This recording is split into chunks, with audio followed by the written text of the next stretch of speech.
Budget বক্তব্যত অসমৰ নাম কেৱল লৈছে, অসমৰ বানপানীৰ কথা উল্লেখ কৰিছে, সেইখিনিতে বিজেপিৰ নেতাসকল সন্তুষ্ট হ'ব পাৰে, অসমৰ মুখ্যমন্ত্ৰী সন্তুষ্ট হ'ব পাৰে, ৰাজ্যিক বিজেপিৰ সভাপতি ভৱেশ কলিতা সন্তুষ্ট হ'ব পাৰে, অসম গণ পৰিষদ দলৰ সভাপতি অতুল বৰা সন্তুষ্ট হ'ব পাৰে, UPPLৰ মুৰব্বী প্ৰমোদ বড়ো সন্তুষ্ট হ'ব পাৰে, অসমৰ MP সকল সন্তুষ্ট হ'ব পাৰে, অসমৰ বিজেপি MP সকল সন্তুষ্ট হ'ব পাৰে, বিজেপি বিধায়কসকল AGP বিধায়কসকল সন্তুষ্ট হ'ব পাৰে, কিন্তু অসমৰ ৰাইজ সন্তুষ্ট নহয় যে কেৱল বাজেট অধিৱেশনৰ বক্তব্যত অসমৰ বানপানীৰ কথা ক'ব যে আমি কিবা এটা কৰিম। অসমৰ ৰাইজ সন্তুষ্ট নহয়, আমি সন্তুষ্ট নহয়। এই বাজেট নৰেন্দ্ৰ মোদী ডাঙৰীয়াৰ চকী বচোৱাৰ বাজেট, এই বাজেট গাদী দখল কৰি থকাৰ বাজেট।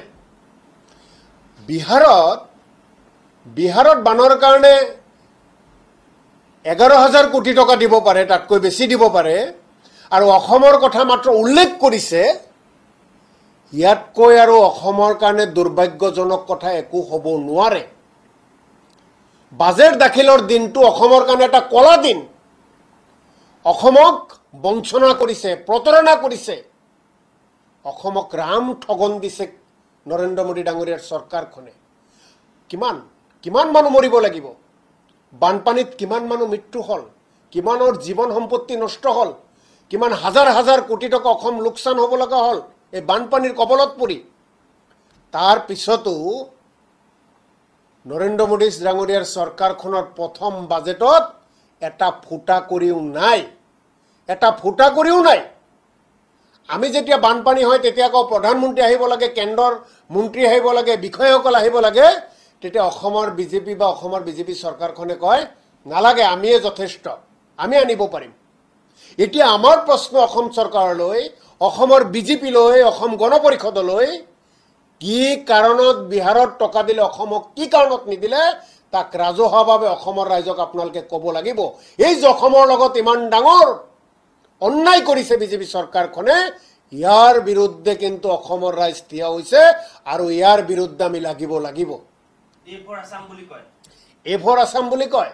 এই কথাটো আমি কৈয়ে থাকোঁ। নৰেন্দ্ৰ মোদী ডাঙৰীয়াই A for আসাম কয়, কিন্তু যেতিয়া বাজেটত টকা ভাগ বতৰা কৰে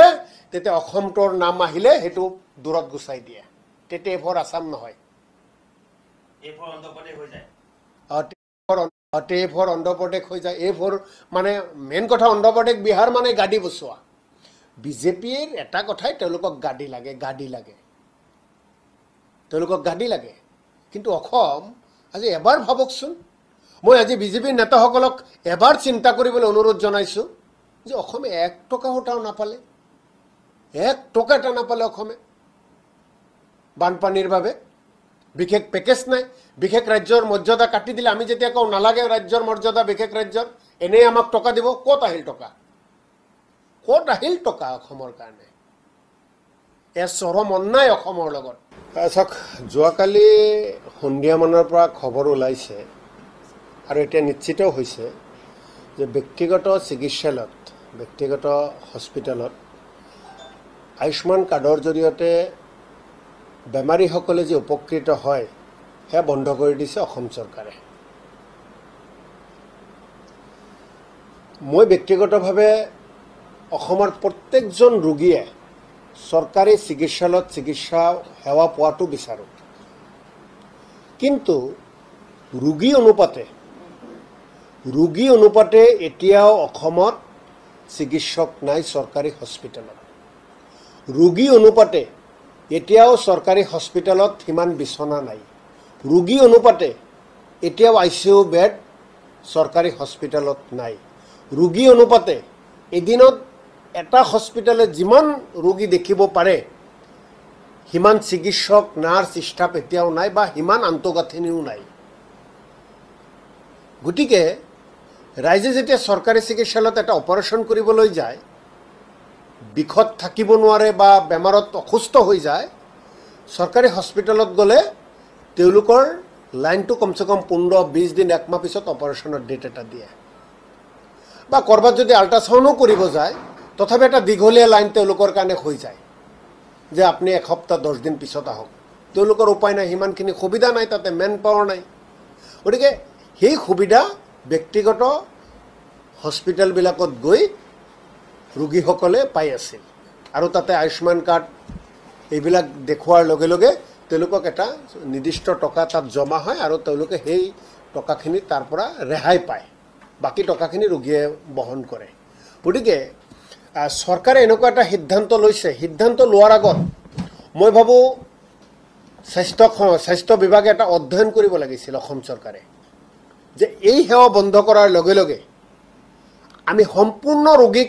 চৰকাৰী হস্পিটেলত সুবিধা দিব পাৰিম নে নাই সেই অধ্যয়ন কিন্তু এতিয়াও কৰা নাই আৰু মই মোৰ অভিজ্ঞতাৰে মই কৈছোঁ যে এতিয়া আজিৰ তাৰিখত যিমান চৰকাৰী ডক্টৰ চিকিৎসক নাৰ্ছ কৰ্মচাৰী হস্পিটেল আছে সেইসকলক দি অসমৰ সম্পূৰ্ণ ৰোগীক তেওঁলোকে সেৱা আগবঢ়াব নোৱাৰে গতিকে এই ব্যক্তিগত খণ্ডৰ যিটো চিকিৎসা সেৱাৰ ক্ষেত্ৰত যিটো আয়ুষ্মান কাৰ্ড যে বন্ধ কৰিলে এই বন্ধ কৰাৰ আগত এবাৰ এই ৰোগীসকলৰ কথা চিন্তা কৰিব লাগিছিল তেওঁলোকে বিপদত পৰিবনে নাই আজিতো পৰিব কাৰণ আজি জিএমচিত চাওক আপুনি জিএমচিতে আমি কেতিয়াবা ৰোগীসকল আইচিইউ বেডৰ কাৰণে যেতিয়া হাহাকাৰ লাগে যাওঁ নিজে যাওঁ প্ৰিন্সিপালৰ তাত যাওঁ ছুপাৰিণ্টেণ্ডেণ্টৰ তাত যাওঁ আৰু তেওঁলোকে কয় নাই আৰু নিজেও যাই দেখোঁ যে যিমানকেইটা আইচিইউ আছে সব ভৰ্তি ডক্টৰে কয় আপোনাৰ পেচেণ্ট 2-3 ঘণ্টাৰ ভিতৰত যদি আইচিইউত আপোনালোকে নোসোমায় তেনেহ'লে কিন্তু বহুত বেয়া পজিশ্যনত গুচি যাব পাৰে মানুহৰ হাহাকাৰ লাগে গাৰ্জেনৰ হাহাকাৰ লাগে লগে লগে ব্যক্তিগত হস্পিটেলত আইচিইউত সোমাই দিয়ে গতিকে এনেকুৱা কথাবিলাকৰ মই ভাবোঁ যে ৰাজ্য চৰকাৰখনে অলপমান গভীৰভাৱে অধ্যয়ন কৰি এই সিদ্ধান্ত ল'ব লাগিছিল গতিকে এই বিষয়ে আমিও চিন্তা চৰ্চা কৰি আছোঁ আৰু কথা বাৰ্তাবোৰ পাতি আছোঁ গতিকে তাৎক্ষণিকভাৱে বন্ধ কৰাটো ঠিক হোৱা নাই বুলি মই অনুভৱ কৰোঁ চাওক যোগদান কাৰ্যসূচী হৈ গ'ল হ'ব আৰু হৈ থাকিব 2026 চনলৈ যোগদান হ'ব আৰু হৈ থাকিব এক দীঘলীয়া তালিকা আছে বিজেপি এজিপিত বহু নেতা কৰ্মীসকল থাকিব বিচৰা নাই তেওঁলোকে কংগ্ৰেছলৈ আহিব বিচাৰি আছে তেওঁলোকে ভাবে যে বিজেপি এজিপিৰ কাৰণে বহু কষ্ট কৰিলোঁ চৰকাৰ গঠন কৰিলে কিন্তু সমাজৰ কাৰণে একো কৰি দিব নোৱাৰিলোঁ প্ৰতিশ্ৰুতিও ৰক্ষা কৰিব নোৱাৰিলোঁ যাৰ বাবে আজি তেওঁলোকে কংগ্ৰেছলৈ আহিব বিচাৰে আমি বুথ পৰ্যায়ৰ পৰা আৰম্ভ কৰি প্ৰদেশ পৰ্যায়লৈ কোন নেতা আহিব বিচাৰে তাৰ ওপৰত পৰ্যালোচনা কৰি পৰ্যায়ক্ৰমে সকলোকে যাক আমি যোগদান কৰিলে লাভান্বিত হওঁ সমাজখন লাভান্বিত হয় তেনেকুৱাভাৱে সিদ্ধান্ত লোৱা হ'ব আৰু পৰ্যায়ক্ৰমে সকলোৰে যোগদান কৰোৱা হ'ব সেইটোত কংগ্ৰেছ 100% সেই নীতিতেই আছে বিপদৰ সময়ত দল ত্যাগ কৰি ক্ষমতাৰ কাৰণে যিসকলে শাসকীয় পক্ষৰ লগত যোগ দিছিল তেওঁলোকক দলত লোৱা নহয় কোনো কাৰণতে লোৱা নহয় এই সিদ্ধান্ত এজন দুজনৰ সিদ্ধান্ত নহয় এই সিদ্ধান্ত অসমৰ লাখ লাখ কংগ্ৰেছ কৰ্মীসকলৰ সিদ্ধান্ত যিজনে আহিব বিচাৰিব তেওঁৰ ফাইলটো গুচি যাব ব্লক পৰ্যায়ত মণ্ডল পৰ্যায়ত বুথ পৰ্যায়ত আৰু জিলা পৰ্যায়ত আৰু সেই ফাইলটোত যদি চহী মাৰি দিয়ে যে যোগদান কৰাব লাগে যোগদান হ'ব আৰু যদি কয় ল'ব নালাগে তেনেহ'লে নহয় ইয়েছ তৃণমূল পৰ্যায়ৰ কৰ্মীৰ সিদ্ধান্তই চূড়ান্ত সিদ্ধান্ত যোগদানৰ ক্ষেত্ৰত যিসকলে কংগ্ৰেছ দল এৰি বিজেপি এজিপিত গৈছিল মই সংবাদ মাধ্যমতে চাই আছোঁ ৰকিবুল হুছেইন ডাঙৰীয়া এদিন গৈছিল যোৱাকালি জাতীয় পৰিষদৰ নেতা লুৰিণজ্যোতি গগৈ ডাঙৰীয়া গৈছিল তেখেতে দুবাৰ অসমৰ মুখ্যমন্ত্ৰী আছিল আমাৰ অসম আন্দোলনৰ এজন অন্যতম নেতা তেখেতে এতিয়া যিটো স্বাভাৱিক ৰাজনীতি সেইটো কৰি থকা নাই গতিকে এজন বৰ্ষীয়ান ৰাজনীতিকবিদৰ খবৰ ল'বও যাব পাৰে তাৰ অন্তৰালত কিবা যদি আছে মই নাজানো